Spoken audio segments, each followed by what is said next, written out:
chance to the game last night? Oh, yeah, what up?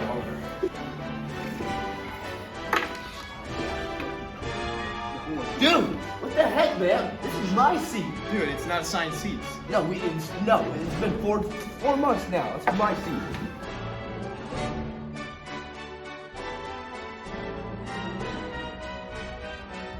Good morning, class. Sorry,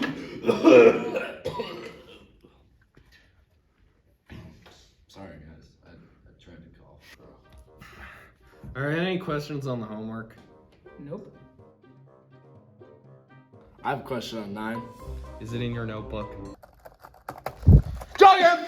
Okay, if two model cars crash into each other, one going 0.226 meters a second and the other at rest, the first car having a mass of 249 grams and the other 245.9 grams, what is the velocity of the other car? All right, so it starts with P equals mv. Hey, I got this one. So, if a pitcher throws a ball.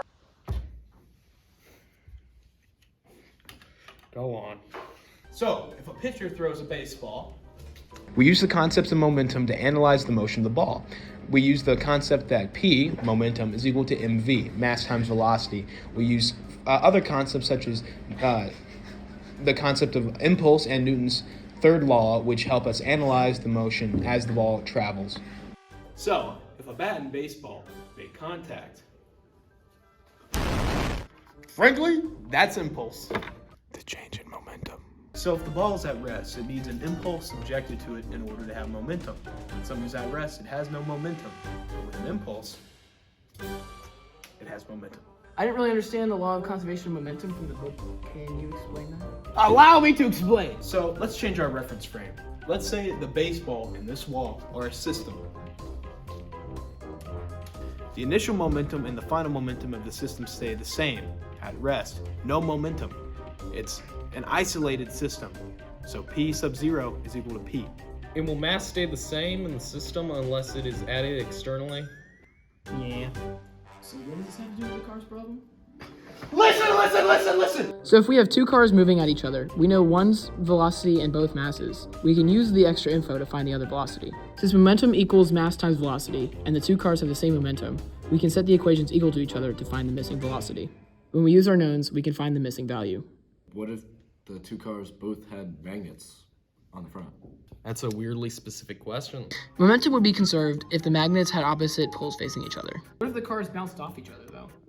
The velocities would be different than each other because they are not sticking together, but rather bouncing in opposite directions. What if the cars were near each other, and they both launched plungers from the front of their cars? What would happen then? When we look at the collision with the plungers, we see a system that mimics an explosion. Well, when we have an explosion, we have a conservation of momentum. The impulse and the momentum change on each object are equal in magnitude and opposite in direction. We get that from Newton's third law. So in essence, when we see the plungers expanding out, it's a collision at the same time, even though they are not moving. Oh, okay. Glad I could help. That's the law of conservation of momentum. Well, what would happen if you had a car like at rest and you hit the car at a constant velocity with constant contact?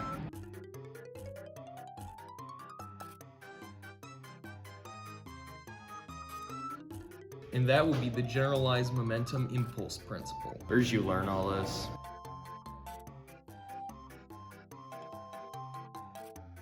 Thanks for helping us learn today. Now we understand it. Glad I could help.